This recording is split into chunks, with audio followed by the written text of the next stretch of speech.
Bueno, vamos a comenzar entonces esta catequesis que vamos a tener en el día de hoy. El tema es catequesis sobre la oración litánica, dándole continuidad a la catequesis que ya la semana pasada tuvimos sobre la oración mental. En el nombre del Padre, y del Hijo, y del Espíritu Santo. Amén. Pidámosle a Dios nuestro Señor que nos asista en esta noche, que nos llene con su gracia, con su sabiduría y con su paz, para que todo lo que aquí podamos meditar sirva para nuestro crecimiento espiritual y para nuestro fortalecimiento interior, para conocer y amar más a Dios nuestro Señor y el camino de la salvación. Invoquemos la acción del Espíritu Santo sobre nosotros. Ven, Espíritu Divino, manda tu luz desde el cielo, Padre amoroso del pobre, don en tus dones espléndido, luz que penetras las almas, fuente del mayor consuelo. Ven, dulce huésped del alma, descanso de nuestro esfuerzo, tregua en el duro trabajo, brisa en las horas de fuego, gozo que enjuga las lágrimas y reconforta en los duelos. Entra hasta el fondo del alma, divina luz, y enriquécenos. Mira el vacío del hombre si tú le faltas por dentro. Mira el poder del pecado cuando no envías tu alma. Las manchas, infunde calor de vida en el hielo. Doma el espíritu indómito, guía al que tuerce el sendero. Reparte tus 7 dones según la fe de tus siervos. Por tu bondad y tu gracia, dale al esfuerzo su mérito. Salva al que busca salvarse y danos tu gozo eterno. Amén. Bienvenidos pues a este momento de catequesis que vamos a hacer.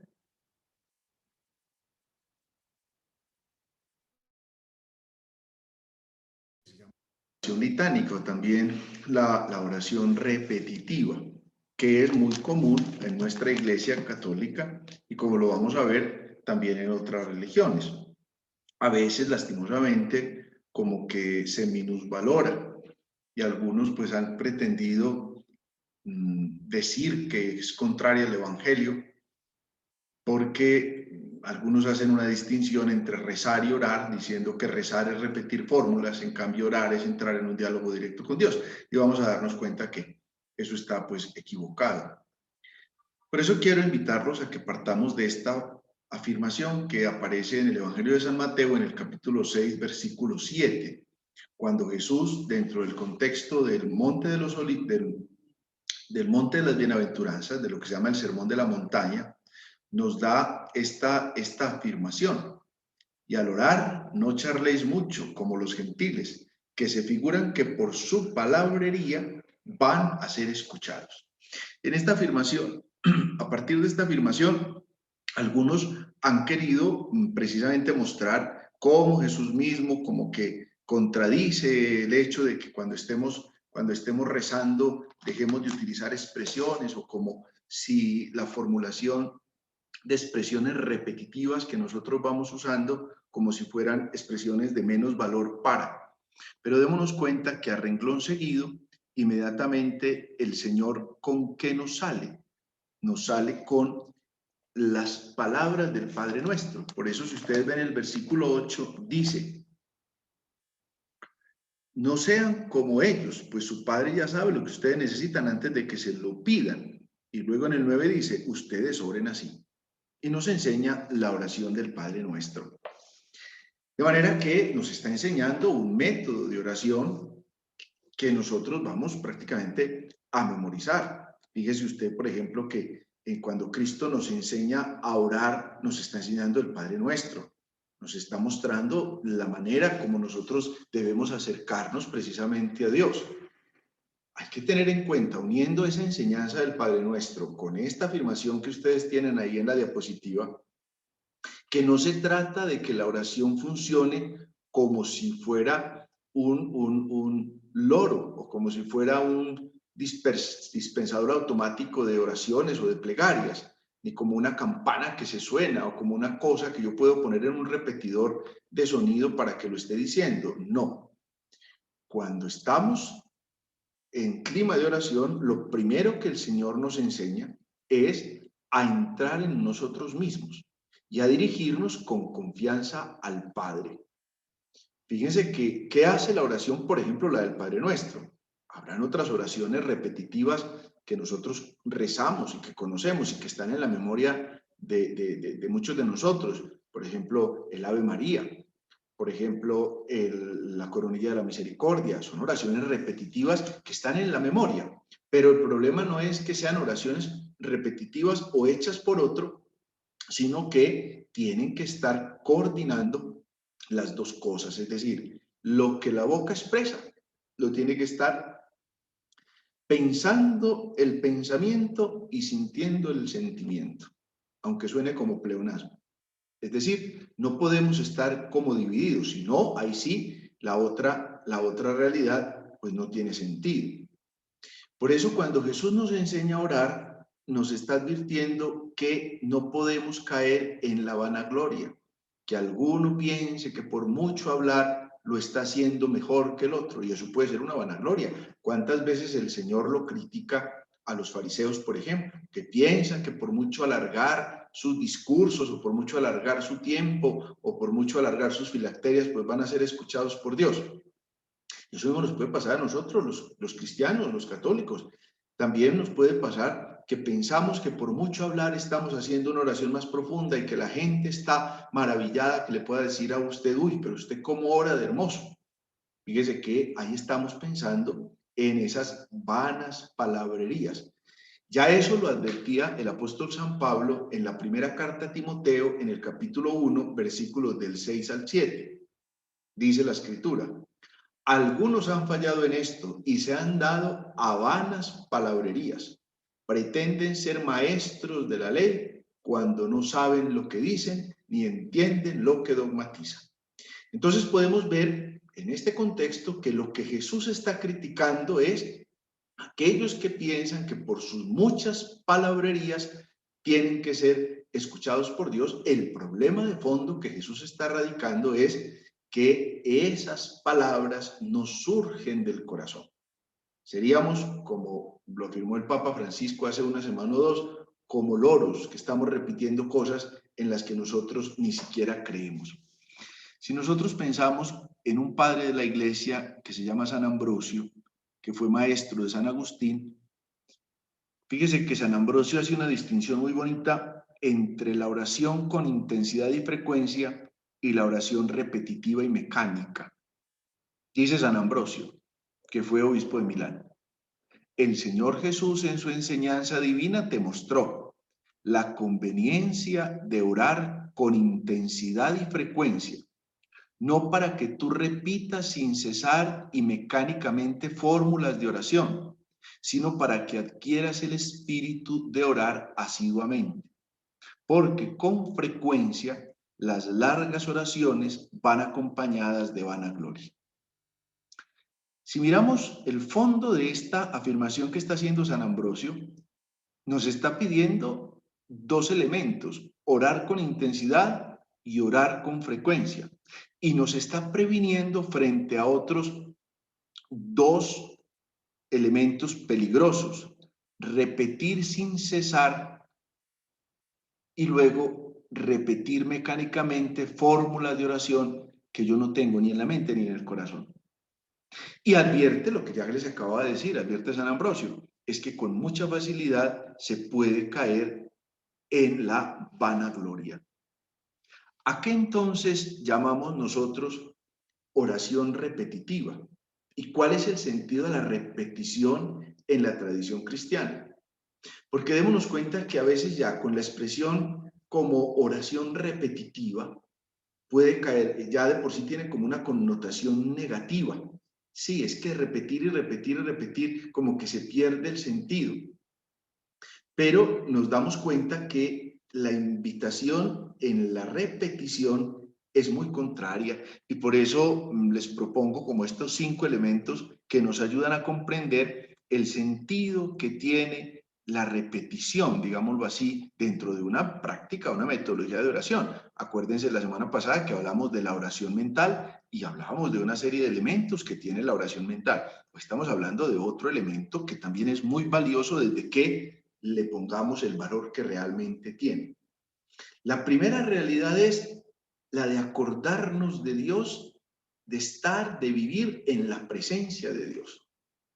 Cuando yo estoy alabando al Señor de una manera repetitiva, con una de las oraciones que ya están prefabricadas, por ejemplo, con el Padre Nuestro, que nos la enseñó el mismo Jesús, con el Ave María, que en la primera parte vemos que nos la enseñó el Arcángel San Gabriel y nos la enseñó Santa Isabel, están en la Sagrada Escritura, o cuando hacemos estas oraciones que la Iglesia nos ha enseñado, lo que llamamos las oraciones repetitivas: Sagrado Corazón de Jesús, en vos confío, Jesús manso y humilde corazón, haz mi corazón semejante al vuestro, por su divina pasión ten misericordia de nosotros y del mundo entero. Cuando estamos haciendo estas oraciones repetitivas, la primero que yo tengo que estar tomando en cuenta es que me estoy adentrando en el misterio mismo de Dios, que estoy acordándome de Dios y que quiero vivir en la presencia de Dios. Por eso no puedo repetir, como decía, como un loro, las cosas sin sentido, ¿no? Tengo que darme cuenta que a medida que las voy repitiendo, voy tomando conciencia de la presencia de Dios. En segundo lugar, dentro de estas oraciones repetitivas, es que hay una dimensión colectiva y eclesial. Es muy bonito ver cómo no soy yo solo el que estoy haciendo esa determinada oración. Aunque yo esté solo, en mi casa, en mi cuarto, en mi oficina, en el carro y esté rezando el rosario, estoy uniéndome a tantas personas que están haciendo la misma oración. Fíjese usted que hay un sentido eclesial muy especial dentro de esta realidad. Por ejemplo, cuando estamos rezando las laudes o las vísperas o las completas, que son las oraciones de los salmos, puede que algunos de ustedes hayan tenido ocasión de hacer esta oración y ya la hayan involucrado en su vida. Algún día podemos hablar también en otra catequesis sobre la liturgia de las horas. Ahí, ¿qué estamos haciendo? Estamos retomando los salmos. Cuando ustedes han ido, por ejemplo, algunos a alguna abadía, sea de los benedictinos, de los cistercienses, o han tenido que hacer oración en alguna comunidad religiosa, ven que en un cierto momento los frailes o los monjes empiezan a hacer juntos una oración. Fíjense que es una oración repetitiva. ¿Qué están repitiendo? Están repitiendo los salmos, pero se están uniendo de esa manera a toda la comunidad. Se están uniendo a la eclesía, es decir, se están uniendo a la iglesia. Es un momento muy especial en esa oración repetitiva, porque además yo me adentro, perdón, a una dimensión comunitaria en la oración. Y por eso viene lo tercero. Esa oración repetitiva tiene la doble significación. Es una oración personal, pero al mismo tiempo es una oración contemplativa. Yo les aseguro que quizás para todos los que estamos aquí el método más común de comprender esta oración repetitiva es el rosario. ¿Cuántas veces usted ha rezado el rosario solo? Pero nunca ha estado solo, porque al mismo tiempo, en cualquier parte del mundo, ¿cuántas personas están unidas al rezo del Santo Rosario? Entonces, fíjese, es una oración que yo estoy haciendo personalmente, pero al mismo tiempo estoy compartiendo con otros hermanos míos que no sé ni dónde están, pero que estamos vinculados con un vínculo espiritual muy sólido, muy profundo, y estamos repitiendo lo mismo. No quiere decir con esto que entonces cuando yo hago mi oración espontánea ante el Señor y le expreso al Señor lo que yo estoy viviendo, lo que es fruto de mi meditación, esa oración no tenga sentido. Claro que lo tiene. Lo hablamos la semana pasada. Aquí estoy diciendo cómo esta también va a tener una vinculación especial, esta oración repetitiva, porque me vincula de un modo personal, pero al mismo tiempo me ayuda a trascender en la vida espiritual. En cuarto lugar, esta oración repetitiva nos permite ser habitados por un movimiento que parte de nosotros y va hacia Dios. Hay un librito que se lo recomiendo, se llama El peregrino ruso. Se me escapa en este momento el autor, si ahora me viene el nombre se lo recuerdo. El peregrino ruso es un libro muy especial porque es de un hombre que era poco creyente, es un aficionado al arte de las iglesias y entonces entraba a las iglesias y volvía y salía cuando visitaba Europa por todas partes.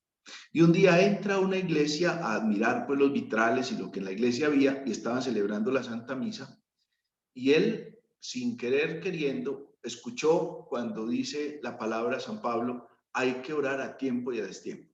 Y él sale de esa iglesia y esa afirmación le daba vueltas y le daba vueltas y le recalcaba en la cabeza y eso lo mueve a la conversión. Fíjese, la repetición de una frase que es de la palabra de Dios: hay que orar a tiempo y a destiempo. Entonces, en ese libro, El peregrino ruso, él logra descubrir y por eso hace referencia a cómo dentro de los métodos de oración se puede implementar ese de repetir con mucha frecuencia una misma frase de la Eucaristía porque la está meditando. Entonces, el peregrino ortodoxo logra comprender esto que está aquí escrito en esta frase, como eso que yo voy repitiendo periódicamente, me permite ser habitado interiormente por el Espíritu y me mueve como una moción interior, me mueve hacia lo que Dios quiere hacer en mí. De ahí que en ese ejercicio viene lo quinto que aparece aquí. Hay que dejar que el Espíritu ore en nosotros. Y eso tiene este tipo de oración repetitiva. Es un momento de entrar en la acción que el Espíritu Santo quiere hacer en mí. Por ejemplo, la experiencia de los salmos, lo que les hablaba ahorita, cuando yo estoy repitiendo los salmos, en la liturgia de las horas, que es un librito en el que rezamos los sacerdotes y las religiosas, y que seguramente muchos laicos de ustedes también lo hacen, están los 150 salmos repartidos en 4 semanas. Para los benedictinos, o por ejemplo para los cistercienses, para los monjes contemplativos, esos 150 salmos lo hacen en una sola semana, dividido en las oraciones, se llama liturgia de las horas porque pretende santificar la hora del día. Entonces, por ejemplo, en la mañana son las laudes, en la tarde son las vísperas, al final del día son lo que llaman las completas, e incluso luego hacia la media mañana viene lo que se llama la tercia, hacia el mediodía viene lo que se llama la sexta, y hacia media tarde viene lo que se llama la nona. Tercera, sexta y novena, teniendo en cuenta el modo en que los judíos medían el tiempo. El tiempo empezaba cuando salía el sol. Por eso la tercera hora desde que sale el sol son las 9 de la mañana. La sexta hora desde que sale el sol son las 12 del día. La novena hora desde que sale el sol son las 3 de la tarde. Acuérdense que Jesucristo murió hacia la hora de nona. Nosotros en nuestra manera de orar contamos muy distinto, porque aquí empieza a la 1 de la mañana cuando todavía es de noche. Ni siquiera entiendo por qué la llamamos de mañana si todavía es de noche, pero son modos distintos. Pero esas horas entonces llaman así tercia, sexta y nona, porque se rezan a esas horas. Entonces, cuando yo voy rezando los salmos, sean las 4 semanas, sea en la semana, como les decía, de los benedictinos o de los cistercienses, yo estoy repasando la obra de Dios en esos salmos, estoy meditando en ellos y estoy permitiendo que el Espíritu suscite en mí un movimiento especial. Y por eso vemos que los salmos nos van a manifestar momentos de angustia y momentos de gloria, momentos de derrota y momentos de triunfo, momentos de celebración y momentos de tristeza. Es decir, el salmo va permitiendo que yo haga vivencia de lo que estoy experimentando en ese momento. ¿Cómo será eso especial que hasta el Señor nuestro Jesucristo estaba meditando un salmo? Cuando estaba en la cruz, hay una palabra, como la llamamos nosotros en nuestra tradición, una de las 7 palabras, lo que está haciendo rezando un salmo, está rezando el Salmo 21. Dios mío, ¿por qué me has abandonado? Eso es todo un salmo que los judíos generalmente rezaban cuando alguien estaba agonizando. O sea, era un salmo que pues, la tradición judía ya tenía dentro de sí de una manera muy especial para poder como experimentar esta realidad. Por eso cuando nosotros miramos este tipo de oraciones que llamamos repetitivas, tenemos que darnos cuenta que para qué han nacido estas oraciones, para ayudarnos de una manera muy sencilla a tener una oración personal. Fíjense, por ejemplo, ¿por qué las cuentas del rosario eran 150 Ave Marías? Porque aquellos monjes que no sabían leer, pues no podían leer los salmos. Entonces, cada salmo estaba representado por una Ave María. Ya después el Papa Juan Pablo II a las 150 Ave María le agregó otras 50 con lo que llamamos los misterios de la luz. Pero durante muchos siglos fueron 150 en representación de esos 150 salmos que los monjes que sabían leer podían hacer y los monjes que no sabían hacer no los hacían, sino que los reemplazaban por las Aves Marías, pero estaban meditando uno de los misterios del Señor. Por eso los misterios del Rosario son cristocéntricos, los gozosos, los dolorosos y los gloriosos. Y ahora, con la reforma del Papa Juan Pablo II, los luminosos, pero todos en función de Cristo. Y luego viene cada una de las Aves Marías. De manera que esa oración repetitiva que tiene un sentido pedagógico, porque con esa oración repetitiva yo fácilmente la memorizo. Hasta los que no sabían leer y escribir o no saben leer y escribir, fácilmente memorizan estas cosas. Un día me llamó la atención porque encontré por allá en una parte a un señor que me dijo, pues yo hace más de 40 años que no rezo, padre, ¿por qué no rezamos juntos? Y entonces le dije, bueno, recemos juntos. ¿Usted qué oración se sabe? Me dijo, ninguna. Pues yo llevo 40 años sin rezar. Entonces le dije, vamos a empezar con una que estoy seguro que la tiene guardada en su disco duro. Y empecé con el Padre Nuestro y el Señor la fue repitiendo. Padre, ¿cómo no se me había olvidado? Porque desde niño la tenía guardada en su corazón, su mamá se la enseñó y allá se quedó guardada, no la había vuelto a sacar. Fíjese que qué ventaja tiene entonces ese tipo de oraciones, que como son tan pequeñas, pueden ser fácilmente memorizadas y tienen un sentido pedagógico que nos ayuda, como que nos permite con palabras sencillas orientarnos a Cristo de una manera muy especial. Podríamos entonces preguntarnos nosotros, pero es que eso también existe en otras religiones, incluso por ejemplo en esta como simbiosis que existe de cosas orientales, y aquí yo veo con qué facilidad hasta los católicos están hablando de mantras, los católicos están hablando de yoga, los católicos están hablando de chakras, como que eso fuera la misma cosa. Entonces podríamos decir, pero es que los hinduistas también tienen esas oraciones repetitivas cuando empiezan lo mismo los budistas, lo mismo los del Islam, los musulmanes también tienen estas oraciones así repetitivas. Entonces, ¿dónde está la diferencia? Pues me parece importante ponerles como esta claridad. Mire, partamos por lo primero. En el hinduismo, acuérdense ustedes que el hinduismo es una religión politeísta, o sea, que tiene muchos dioses. Entonces, ahí en el hinduismo lo divino es muy difuso y al mismo tiempo hay una multiplicidad de divinidades a las que se dirigen. Lo que pretende el hinduista es que con su mantra personal, que es ese repetir, que ustedes pueden ver alguna vez que visiten un país donde haya hinduismo, hoy día con internet pueden ver muy fácil eso, cuando están repitiendo los mantras, lo que pretende es que lleve al que lo está rezando a encontrarse a sí mismo, pero dentro del alma del mundo, es decir, dentro de una realidad ahí como sanándose con la naturaleza. Esa es la realidad del hinduismo en lo que llaman los mantras que ellos utilizan. Si miramos en el budismo, la dimensión de un Dios persona es muy ajena, porque en la repetición que hacen los budistas, lo pueden ver por ejemplo los monjes budistas, ellos no están rezándole a Buda, porque es que Buda no es un Dios. Buda es uno que alcanzó el máximo nivel, que se llama el nirvana, al que todos vamos a llegar. Por eso muchos dicen que el budismo no es ni siquiera una religión, porque la religión es la que nos une a Dios. En cambio, en el budismo es que usted va llegando a un estado de perfección. Entonces ahí la repetición de fórmulas que hacen los budistas sirven es para difundir las enseñanzas de Buda en el universo. Y eso es lo que repiten y repiten una y otra vez. En el caso del islamismo, es decir, los musulmanes, el objetivo es recordar a Dios siempre. Y por eso ve que repiten los nombres de Dios, y Dios es Dios por encima de todos, o sea, no hay otro Dios fuera de Dios. Pero ¿qué no tiene el musulmán? Que no existe la dimensión trinitaria, de Padre, Hijo y Espíritu Santo. Eso no existe para el islamismo. En cambio, en el cristianismo, la oración sí se dirige a alguien. No se dirige como a la naturaleza, como el hinduismo, se dirige a alguien. Ese alguien es Dios. O sea, no es como el budismo, que es solamente a repetir cosas que otro que no es Dios nos dijo, ¿no? Y ese Dios que es Trinidad.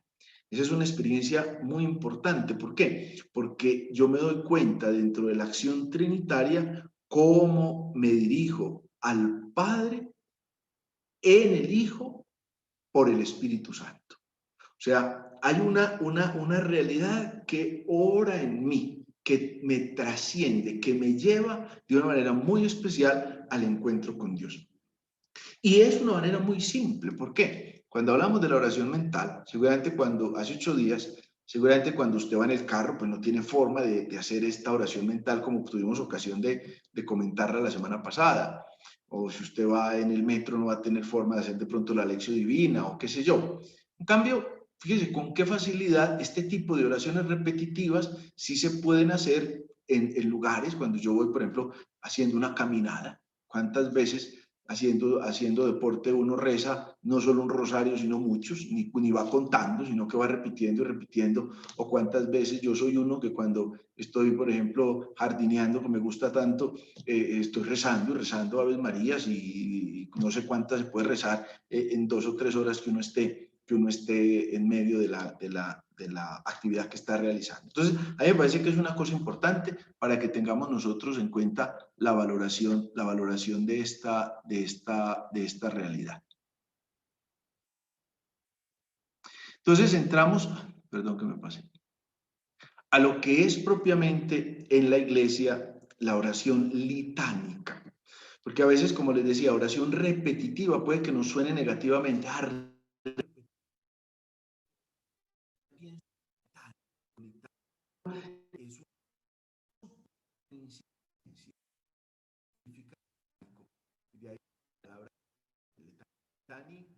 Litania es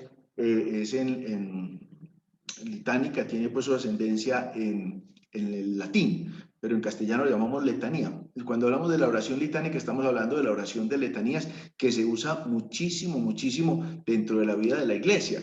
Piense, por ejemplo, en la misa, nosotros hacemos 3 oraciones litánicas. Señor, ten piedad. Cristo, ten piedad. Señor, ten piedad. Luego, la segunda oración es santo, santo, santo es el Señor Dios del universo, llenos están el cielo y la tierra. Y la tercera es, Cordero de Dios que quitas el pecado del mundo, ten piedad de nosotros. Cordero de Dios que quitas el pecado del mundo, ten piedad de nosotros. Cordero de Dios que quitas el pecado del mundo, danos la paz. De hecho, esas 3 oraciones son oraciones que se pueden cantar. Generalmente las cantamos en la iglesia. A veces los cantantes, sobre todo los que están mal formados en la liturgia, cambian eso por cualquier cosa. Eso no se cambia porque eso hace parte propiamente del rito de la paz. Por ejemplo, en el Cordero de Dios, que usted haga un canto de paz, no significa que anule el Cordero de Dios, porque el Cordero de Dios hace parte de la esencia misma de la misa. Bueno, pero eso es otro tema. Por ahora concentrémonos en que hay 3 momentos así de oración litánica o repetitiva. ¿Por qué? Porque esa oración litánica lo que me lleva a mí es a orar insistentemente, insistentemente. Por ejemplo, piensen en las letanías lauretanas, que ya una vez pudimos hablar de esto, de este tema, y de hecho ahí en YouTube está la catequesis sobre las letanías lauretanas, que son las letanías de la Virgen. Es el nombre de María que se repite. Santa María, ruega por nosotros. Santa Madre de Dios, ruega por nosotros. Santa Virgen de las Vírgenes, ruega por nosotros. Y así otras tantas. Todo es ruega por nosotros, ruega por nosotros. Es decir, hay una oración insistente. Esa oración con insistencia se memoriza precisamente para ayudarnos en la oración privada, en la oración comunitaria de la que nosotros hablábamos ahora. Miren, por ejemplo, estas citas que les pongo ahí. Por ejemplo, el Salmo 136, entre paréntesis, el Salmo 135. Se los voy a leer, y esto lo repetían los judíos muchas veces. Den gracias al Señor porque es bueno, porque es eterno su amor. Den gracias al Dios de los dioses, porque es eterno su amor. Den gracias al Señor de los señores, porque es eterno su amor. Al único que hace maravillas, porque es eterno su amor. Al que hizo los cielos con sabiduría, porque es eterno su amor. Al que afianzó la tierra sobre las aguas, porque es eterno su amor, etcétera. Sigue repitiendo porque había un salmista como una persona que dirigía y los otros contestaban porque es eterno su amor. Como cuando yo rezo la letanía de la Virgen y ustedes contestan, ruega por nosotros, ruega por nosotros. Y así podemos ver otros salmos como el 29, el 46, el 80, el 107 y otros también, pues que tienen muchas estrofas. Y si miramos a los profetas, por ejemplo, en Daniel, en el capítulo 3, versículos del 57 al 88, la frase que él dice, alabado y ensalzado por los siglos, obras todas del Señor, bendigan al Señor, alabado y ensalzado por los siglos. Ángeles del Señor bendigan al Señor, alabado y ensalzado por los siglos. Y así sigue hasta el 88. 32 veces se repite precisamente esta expresión, que es una expresión muy especial de alabanza y glorificación. Entonces, nos damos cuenta que el objetivo de la oración litánica está en la insistencia. ¿Cómo se insiste? ¿Cómo se insiste de manera especial? Y eso lo encontramos, aquí les pongo solamente como 4 pasajes de la Escritura que nos puedan servir para la reflexión. El primero es muy especial porque es de Jairo, jefe de la sinagoga, que viene a pedir por su hija que está enferma, y dice la Escritura, Jairo le suplica con insistencia, diciendo, mi hija está a punto de morir, ven, impón tus manos sobre ella para que se salve y viva. Fíjese, la palabra es, él suplica insistentemente por una necesidad que tiene, su hija está muy enferma. Más adelante, por ejemplo, los ancianos pedían a Jesús la curación del siervo del centurión. Cuando llegan donde Jesús le suplicaban insistentemente diciéndole, merece que se lo concedas. Él se ha manejado muy bien con nosotros, se ha manejado muy bien con nuestro pueblo, porque recuerden ustedes que el centurión era uno que manejaba una centuria, o sea, era un jefe del ejército romano.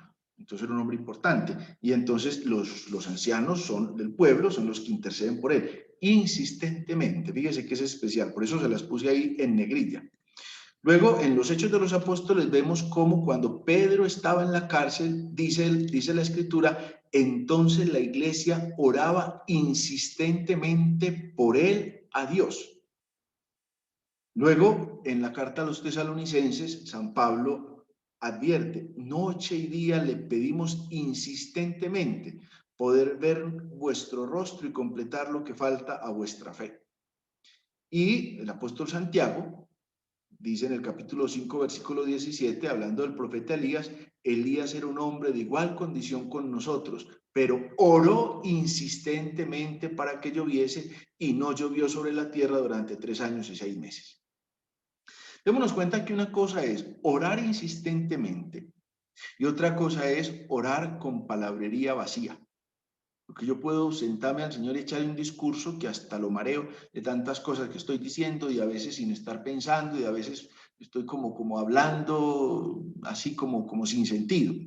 Aquí la fuerza tampoco está en rezar oraciones que ni siquiera sé dónde voy, como que me pierdo y no sé siquiera que estoy rezando, estoy repitiendo, sino en que hay insistencia en la oración, porque está vinculado mi pensamiento, mi corazón a las palabras que estoy pronunciando, o puede que a veces ni siquiera pronuncio palabras, porque cuando estoy solo pues no tengo que estar hablando duro, pues estoy hablando internamente, pero tiene que estar dentro de mí esa realidad.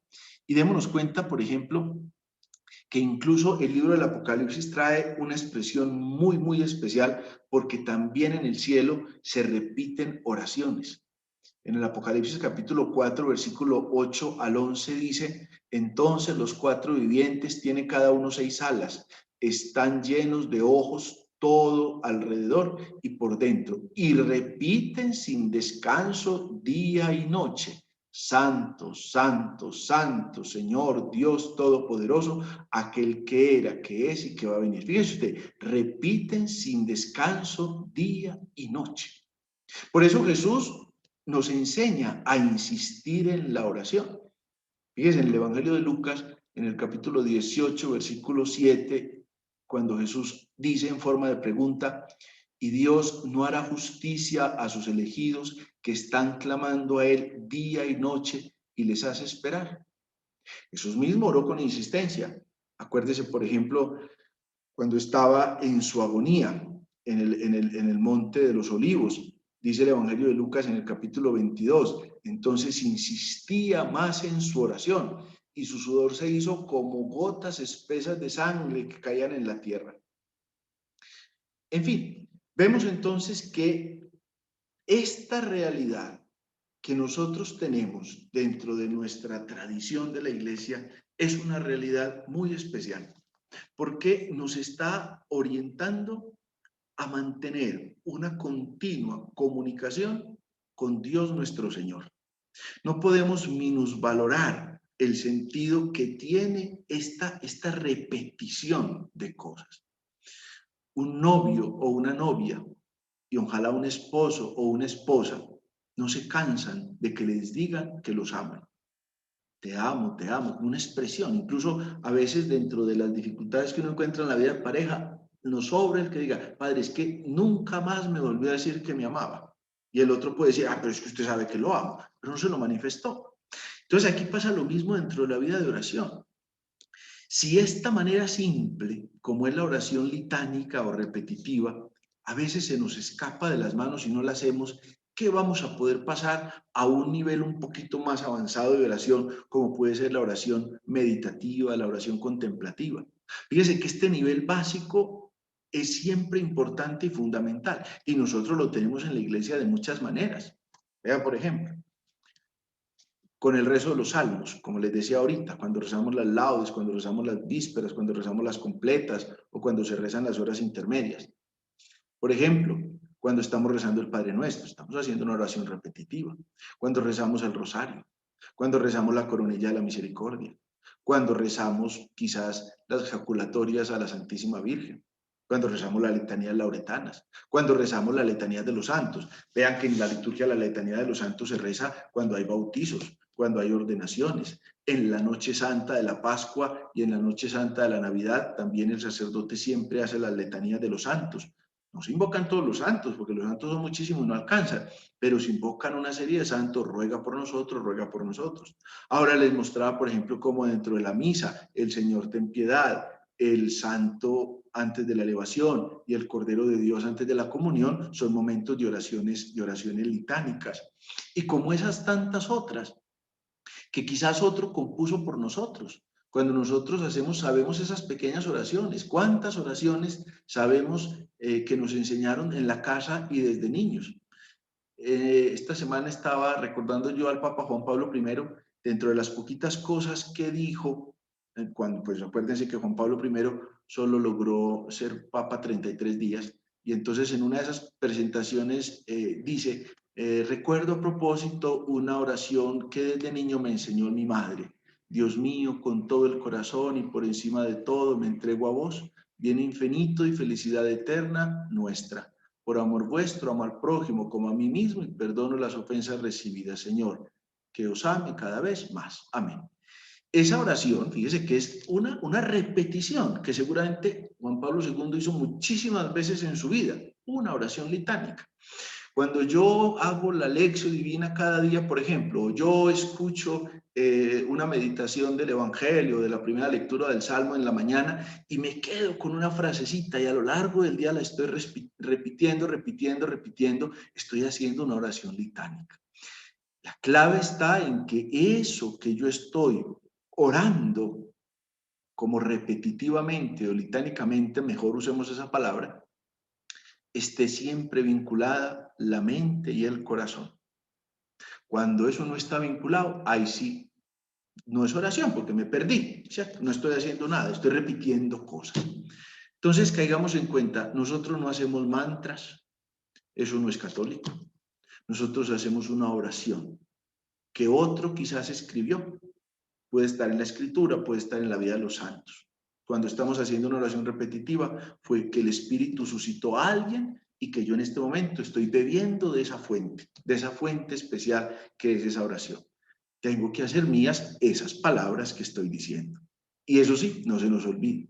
La clave es que la oración litánica o repetitiva es aquella de insistir a tiempo y a destiempo, o como decía aquí en el libro del Apocalipsis, repetir sin descanso día y noche, en gloria y alabanza a Dios nuestro Señor. Démonos cuenta entonces que tiene un valor muy especial la oración litánica o repetitiva, que es un gran regalo y una manera muy sencilla de nosotros comunicarnos siempre con Dios. Habrá muchos momentos para que nosotros escribamos nuestra meditación, para que escribamos nuestra oración, pero también habrán otros momentos en los que yo uso lo que otros cristianos antes que mí hicieron, y eso sí, tenga siempre presente esto. Cuando usted está haciendo una oración de estas, se está uniendo a muchas personas de muchas partes del mundo que al mismo tiempo están haciendo la misma oración que usted está haciendo.